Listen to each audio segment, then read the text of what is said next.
Branle-bas de combat chez les Martin. Demain, c'est le grand départ en vacances. Tiens, va me chercher 8 découverts pour 8. Découvert pour 8, car la famille au complet, ça fait du monde. Il y a Benoît, 17 ans, Jean-François, 13 ans, Émilie, 15 ans, Sophie, 3 ans, Guillaume, 5 ans et bien sûr Sandrine, la maman. Alors, vacances ou pas, c'est donc un sacré défi qui l'attend. Heureusement, elle le prend avec beaucoup de bonne humeur. Pour moi, c'est pas une semaine de vacances, hein, je vous le dire. Non. Mais non, mais parce que d'abord, je suis seule donc avec eux, parce que mon mari me rejoint qu'après. Donc, je suis seule à gérer les 6. Donc, il faut les surveiller, il faut les faire manger, il faut les faire... voilà. Sandrine est infirmière et son mari conducteur de travaux. Alors, pour offrir 2 semaines de vacances à toute leur tribu sans exploser le budget, les Martin font la même chose que de plus en plus de Français en pleine période de crise. Ils campent. Et préparer un camping pour 8 personnes, ça aussi, c'est un sacré challenge. Donc, les duvets, vous les mettez sous les fauteuils.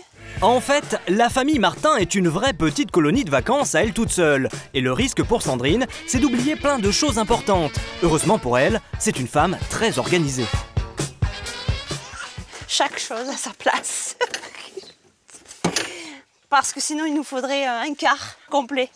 Il faut classer, mettre des caisses où on va mettre donc la nourriture d'un côté, tout ce qui est lit, duvet de l'autre. Tente et noter surtout avant, pour rien oublier. Au total, Sandrine doit charger dans son coffre 6 tentes et 2 énormes malles remplies de matériel de camping. Et ce n'est pas fini, car après tout ça, il reste encore 5 sacs de voyage à boucler. Les grands font leur propre valise et moi je suis obligée de gérer ce que vont mettre les petits. Un pyjama chaud au cas où, donc un pyjama un peu moins chaud. Donc les t-shirts, des shorts, un pantalon et puis des petites robes. Hop, ça c'est pour Sophie, la pied. Et les maillots bien sûr. Mais même à 8, les vacances doivent rester des vacances. Sandrine a donc quelques petites astuces pratiques pour se simplifier la vie. Exemple avec la vaisselle. Les assiettes en carton, parce que la vaisselle, non. On ne peut pas pendant le camping, donc assiette en carton, verre en carton. Et pour débarrasser, on met tout à la poubelle. Après une dernière inspection du contenu des 2 grosses malles et de tous les sacs, Sandrine procède au chargement final avec l'aide de ses enfants. Cette fois, ça y est, ils sont fin prêts pour le départ. Tout y est, on va pouvoir fermer. Et jusqu'à demain matin. Voilà. Et voilà. Le lendemain matin, à l'aube, un dernier au revoir au papa qui les rejoindra plus tard. Et en voiture, tout le monde. Mais toi, t'es là, attends. Non, toi, tu es là. Non, c'est moi qui dois monter là. Sandrine et ses enfants se rendent dans un camping marseillais situé à plus de 600 km de là. Soit 7 heures de route pendant lesquelles les enfants sont d'un calme étonnant, malgré l'impatience de la petite Sophie. Maman, c'est que qu'on arrive. Mais avant de voir la mère, petit détour pour chercher l'aîné de la fratrie, Marie, 18 ans, en vacances chez son oncle marseillais. Et les retrouvailles avec ses frères et sœurs, exténués par le voyage, sont plutôt fraîches.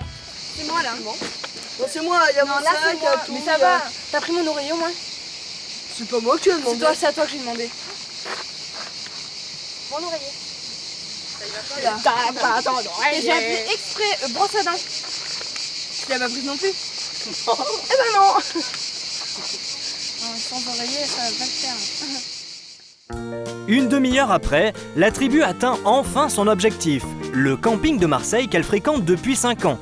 Mais pour Sandrine, toujours souriante, ce n'est malheureusement pas encore le moment de souffler. Un peu fatiguée là. Content d'être arrivée, mais enfin il reste encore beaucoup à faire. Sandrine n'est pas au bout de ses peines, car c'est carrément un mini village de tentes qu'il faut encore installer avant la nuit. Première étape, décharger les affaires. Et bien sûr, toute la famille s'y met. Deuxième étape, choisir l'emplacement des 6 tentes. Là je réfléchis, savoir comment je vais mettre les tentes. Les grands en ont une chacun.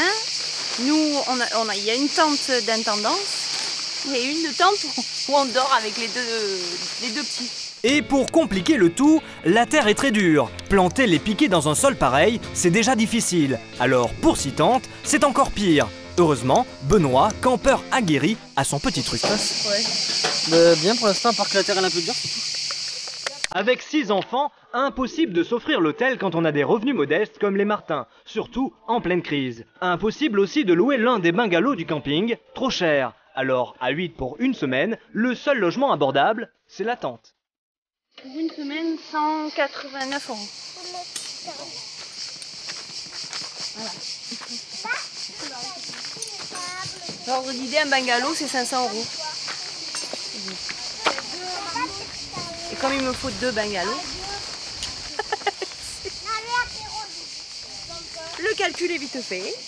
Le calcul est vite fait car louer 2 bungalows coûterait 1 000 €, soit la totalité du budget de la famille pour toutes les vacances. Les Martins sont donc obligés de camper, même si l'installation est beaucoup plus fatigante pour Sandrine. Ça soit pas un peu stress. Non, c'est bon, ça va, ça y est. Maintenant que les tentes sont montées, tout va bien. C'est hard. Voilà, c'est... Voilà, mais sinon ça va. Et c'est dans ces moments-là que Sandrine regrette que son mari ne soit pas encore là pour lui donner un coup de main. Ça aurait changé qu'on aurait partagé les tâches en 2.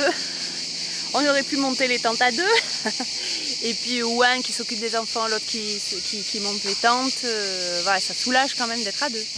Après une seule journée, la famille a déjà dépensé 100 € d'essence, 15 € de péage et 200 € pour le camping. Il ne reste plus que 700 € pour 2 semaines. Alors, pour faire des économies, le repas ce soir, c'est pâtes et sauce tomate. Un point c'est tout.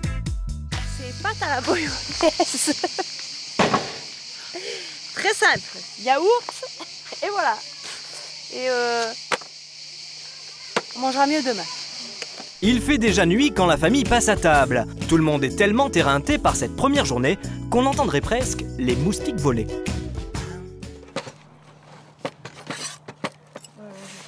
Mais le lendemain, c'est enfin la récompense. Il fait un temps splendide et tout le monde peut profiter de la plage qui n'est qu'à 3 minutes du camping. Même avec une famille nombreuse et un budget modeste, le farniente, c'est donc possible.